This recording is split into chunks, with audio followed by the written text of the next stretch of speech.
Bom, o Cauê, ele é também conhecido como Centrinho de Araçatuba, ele é um centro de referência nacional para tratamentos odontológicos, né, em pacientes com necessidades especiais. No nosso caso, mais relevante, pacientes que têm alterações neurológicas. E nós temos em nossos registros mais de 11 mil pacientes e atendemos pacientes provenientes de 450 cidades. Por mês são quantos pacientes? Nós temos 60 pacientes, aproximadamente 60 pacientes diário. Isso você faz vezes 20, né? Todos os dias nós temos uma fila, uma grande busca, né, pelo centro. E nós buscamos realmente atender todos esses pacientes. São 1.200 por mês, essa é uma média. Isso, exatamente. Agora chegou essa fila de espera de 500 pacientes que necessitam especialmente de anestesia geral para receber o tratamento odontológico. Por que chegou a esse número?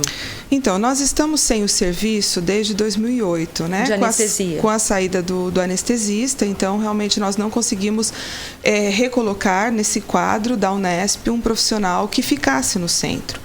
Então, desde 2008 nós buscamos negociações externas para que nós sejamos engajados dentro de um hospital para conseguir realmente dinamizar esse serviço. Enquanto isso, nós procuramos fazer, além do tratamento ambulatorial normal e tentar fazer com que o paciente ele seja colocado, né, dentro do ambulatório, nós também temos as sedações.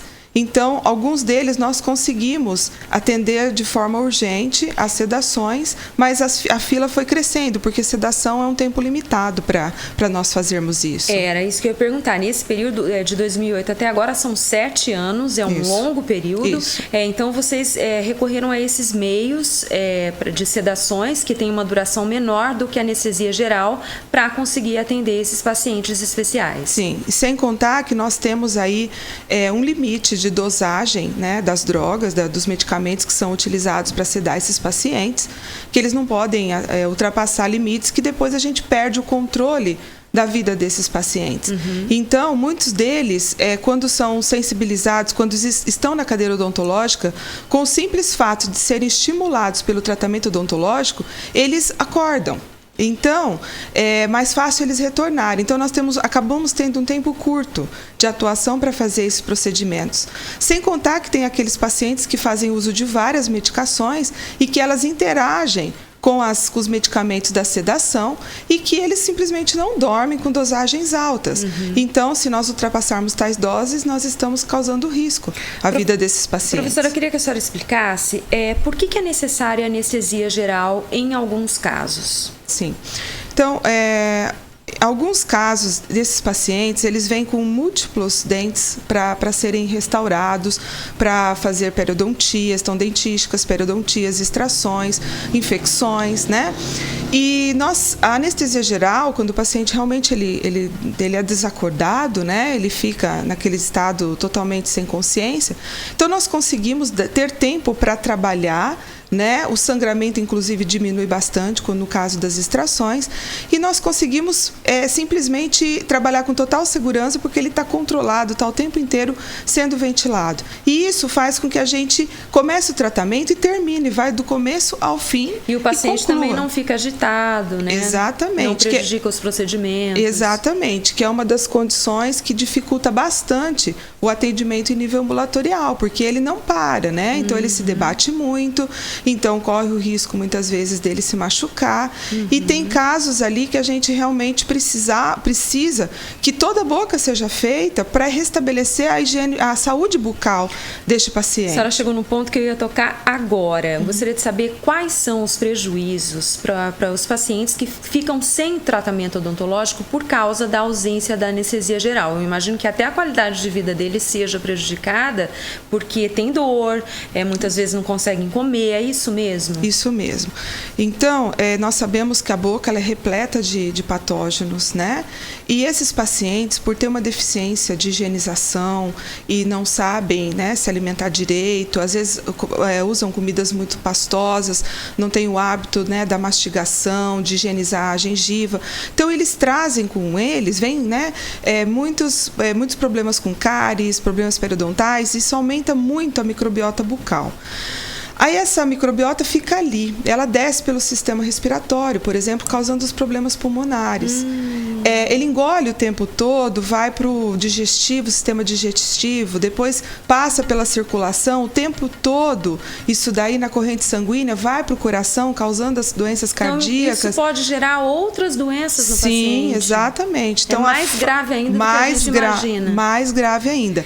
Além disso, tem aquelas doenças próprias do próprio sistema odontológico, né, da doença odontológica, que são os abscessos. Todo mundo sabe que pode-se morrer com problemas de infecções dentárias. E a pessoa também não consegue comer, né? Não consegue comer, ela não consegue avisar, ela tem muita dor, né, e não consegue interpretar isso. Porque são pacientes especiais, né? Exatamente. E os cuidadores muitas vezes não conseguem interpretar, achando que é algum erro de medicação, que eles estão muito agressivos, muito agitados, então não compreende.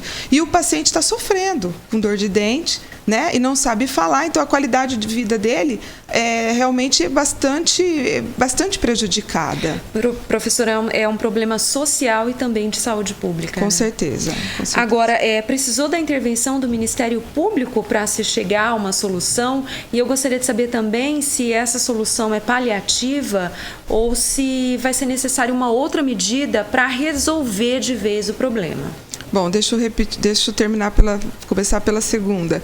Acredito que não vá precisar de nova intervenção, tá? Do Ministério Público. Você fala assim, precisou o Ministério Público intervir para chegar a um acordo e solucionar, pelo menos por enquanto, né? Exatamente. Esse problema. Sim, o Ministério Público teve sim uma intervenção. Nós somos muito respeitosos com relação a esse órgão, porque é um órgão bastante sensível, né, aos problemas sociais. E, é claro, nós sofremos os dois lados da moeda, porque inicialmente nós também fomos denunciados, né, com relação a se nós estávamos fazendo adequadamente os tratamentos corretos no centro, promovendo anestesia geral dentro do centro, mesmo sem ter o profissional. E aí nós tivemos que esclarecer que nós fazemos sedações e que para isso nós temos médicos lá na equipe, enfermeiros, né, temos todo um aparelho, inclusive o aparelho, né, nós temos a anestesia geral que pode ser feita, mas nós não temos o médico, o anestesista, e não temos a UTI, que são duas coisas que impedem que a gente faça e atenda esses pacientes lá. Então, nós contamos toda a nossa história até para nos defender, né? E aí o Ministério Público se tornou sensível a essa história e falou, não, tem que dar uma solução, nem que seja uma solução eletiva, para os tratamentos eletivos, um acordo inicialmente uma vez por semana, 2 vezes por semana, mas alguma coisa para a gente realmente dar a oportunidade ou dar a chance de nós triarmos os pacientes e levarmos esses pacientes para essa condição da anestesia geral. E como é que foi esse acordo com a Santa Casa? Qual a duração desse acordo? Então, inicialmente nós fizemos um teste, né?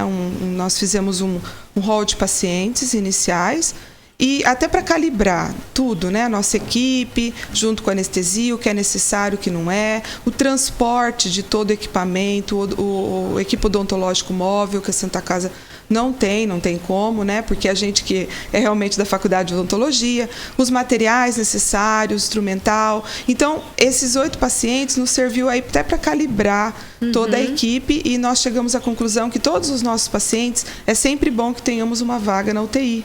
Por causa das deficiências, das outras deficiências sistêmicas que esse paciente possui. Tá? Embora, durante toda a história do centro, nós tivemos casos pontuais que necessitou realmente de um transporte. Isso quando a gente era da faculdade. Mas agora, como nós estamos dentro do hospital, então até para a segurança da equipe de anestesistas, então nós estamos aí solicitando uma vaga de UTI semanal, né, para que haja esse paciente seja tratado. Então esse acordo, ele chegou inicialmente com esses pacientes e depois atendemos em janeiro, concluímos, né, 6 dos casos que nós internamos, e depois nós tivemos aí o agendamento agora de mais 17, né? né? E realmente acontece aí de chegar mais ou menos um caso por semana que não tem como a gente não indicar para anestesia geral. Então, estão agendados 17 pacientes. Dentre esses, 2 deles já foram atendidos e o de ontem teve o probleminha da UTI. Não tinha vaga na UTI, não tem como. Não teve como eles liberarem para nós. Por uma medida de segurança tem que ter essa vaga, né? Exatamente. Professora, agora, até quando vai esse acordo? Bom, e é uma medida paliativa sim, claro, ou não? Então, definitivo. Nós acreditamos, nós vamos lutar para que isso seja um acordo duradouro, até que o Estado resolva a nossa solução ou nos dê uma outra alternativa, né? Se for nos dado uma outra alternativa, tudo bem. O grande problema é que esses pacientes não podem ficar sem atendimento. E isso, quero deixar bem claro que muitos desses pacientes, eles caem dentro do hospital pelos problemas de outros órgãos, que muitos deles podem ser oriundos de um problema odontológico. Aquela história que a saúde começa pela boca. Exatamente. Então, eles não conseguem se alimentar, eles ficam desnutridos, e aí outras doenças oportunistas acontecem, especialmente os problemas respiratórios. Nesse tempo aí que fica frio, calor, ele está com a boca cheia de coisa. Então, enquanto a gente não tiver uma outra solução, nós vamos lutar para que a referência nacional, que é a Santa Casa, nos dê cobertura para que a gente possa fazer o tratamento odontológico. Professora, e só para lembrar, esse tratamento ele é contínuo, né? Exatamente. O tratamento odontológico é contínuo, né? E no paciente com necessidade especial, no caso das necessidades, dos problemas mentais, eles não sabem higienizar a boca direito. Então, sempre eles estão, no mínimo, precisando de uma raspagem periodontal, tá? Para tirar aqueles monte de tártaros.